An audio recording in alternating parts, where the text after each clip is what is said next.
Big TV భక్తి సమాచారం WhatsApp ఛానల్లో జాయిన్ అవ్వండి. అన్ని విశేషాలు ఎప్పటికప్పుడు తెలుసుకోండి. నమస్కారం సద్గురు. కైలాష్ ఓ ఆధ్యాత్మిక గ్రంథాలయమని, అక్కడ చాలామంది మహనీయులు తమ జ్ఞానాన్ని నిక్షిప్తం చేశారని మీరు గతంలో చెప్పారు. ధ్యానలింగంలో కూడా అలాంటి అవకాశం ఉందా?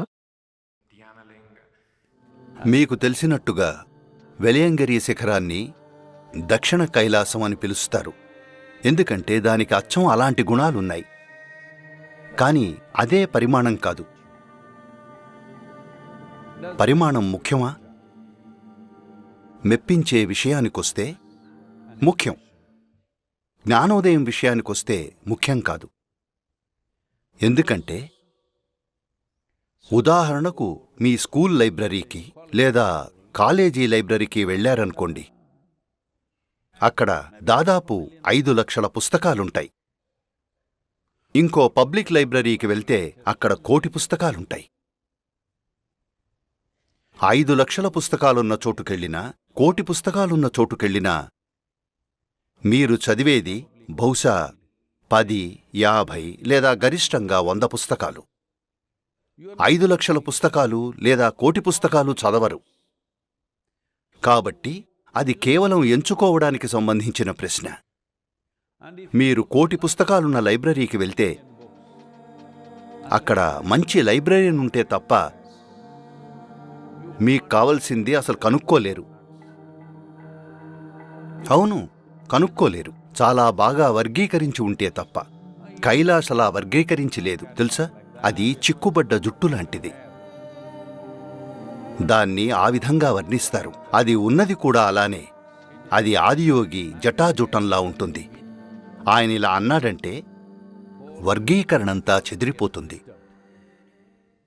కాబట్టి దాన్ని వెతకాల్సి ఉంటుంది. వెతకలేరని కాదు, కానీ దానికి కొంత నేర్పు కావాలి ఆ లైబ్రరీలో సక్సెస్ఫుల్గా వెతకడానికి. అవును, లేదంటే అక్కడికెళ్ళి పుస్తకాల వంక చూస్తూ ఉండిపోతారు. మీకు అవసరం లేని అన్ని రకరకాల విషయాలు అక్కడుంటాయి. కాబట్టి ఆ రకంగా చూస్తే ధ్యానలింగం ఓ సమర్థమైన లైబ్రరీ. మన దగ్గర వాళ్ల దగ్గరున్నన్ని పుస్తకాలు లేవు, కానీ మనకు కావలసిన ఉన్నాయి. ఎంచుకుని తీసుకోవడం సులభం. ఎందుకంటే ఇది మరింత సిస్టమాటిక్గా వర్గీకరించబడి ఉంది. దాన్ని చూడటానికి మీరు తగినంత సమయం పెట్టాలంతే. నేను చూడడానికి అన్నప్పుడు నా ఉద్దేశం ముందు చూడటం, తరువాత ఆ అక్షరం ఏమిటో తెలుసుకోవడం, ఆపై పదం, ఆపై వాక్యం, ఆపై అది ఏం చెప్తుందో అర్థం చేసుకునే ప్రయత్నం చేయడం. చదవాల్సిన దేన్నైనా నేర్చుకునే తీరు ఇదే. కాబట్టి ముందు చూడగలగాలి, ఆపై గుర్తించగలగాలి అక్షరాన్ని, పదాన్ని, వాక్యాన్ని, ఇంకా మిగతా వాటిని. దీనికి సమయం పడుతుందా? కొంత సమయం పడుతుంది. అలా అని సుదీర్ఘ సమయం పట్టాలనేమీ లేదు. దీనికి కావలసిందంతా తీక్షణత. ఒక్క క్షణం మీరు పూర్తిగా అక్కడ ఉండగలిగితే మీరు కట్టుకున్న ఇమేజ్, మీరు ఎవరు, మీరు ఏమిటి, మీ భద్రత, మీ శ్రేయస్సు, ఇంకా అర్థం లేని ఇతర చెత్తంతా దాని గురించిన చింత లేకుండా అక్కడ ఉంటే, దాన్ని అలా పక్కన పెట్టగలిగితే స్వీయ సంరక్షణ ప్రవృత్తిని, మీ స్వీయ సంరక్షణ ప్రవృత్తిని దాన్ని పక్కన పెట్టగలిగితే, ఇందుకే మీరు ధ్యానలింగంలోకి ప్రవేశించే ముందు అక్కడ నేల మీద ఓ యోగి ఉంటాడు. మిమ్మల్ని మీరు ఇక్కడే వదిలి లోపలికెళ్లాలని సూచించడానికి. మీ శరీరాన్ని, మీ మైండ్ని, మీ సిద్ధాంతాల్ని, మీ అభిప్రాయాల్ని, మీ అర్థం లేని చెత్తని అన్నింటినీ అక్కడే వదిలేసి వెళ్ళాలి. వెళ్ళి కేవలం కూర్చోవాలి. అది ఎక్కడ రాసుంది? అది ఎక్కడా రాసిలేదు. కానీ దాని ద్వారా అంతా సాధ్యమే. పరిమాణంలో, సైజులో అది కైలాష్ కాదు. ఎందుకంటే కైలాష్ ఓ పెద్ద రాశి, విషయాల రాశి. కైలాష్ ఓ గ్రంథాలయం లాంటిది. వేల లక్షల పుస్తకాలున్న గ్రంథాలయం. అయితే అరల్లేవు, అంతా ఒకే కుప్ప. దాని గుండా తవ్వుకుంటూ పోవాలి. అదొక పెద్ద ప్రక్రియ.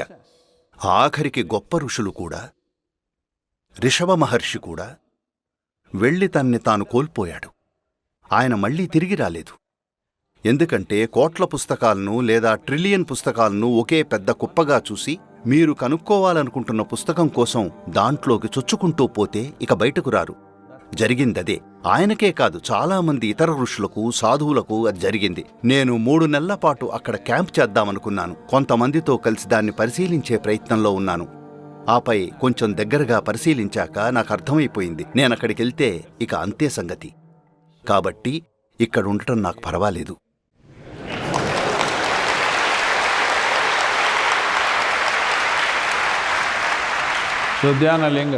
కాబట్టి ధ్యానలింగం ఖచ్చితంగా అలాంటి అవకాశమే. కాని మరింత క్లుప్తమైంది, సూటిది, సరిపోయేది. ఏ మనిషికైనా సరిపోయేది. సాక్షాత్తు ఆదియోగే వస్తే తప్ప. అప్పుడు ఆయన, ఆహ్, భలే బొమ్మ చేశావు అంటాడు. మిగతా ఎవరైనా సరే దాన్ని అత్యున్నత శిఖరంగా చూస్తారు. ఎవరైనా సరే కేవలం ఆయనే దాన్ని చిన్నదిగా చూడగలడు. అయినా పర్వాలేదు.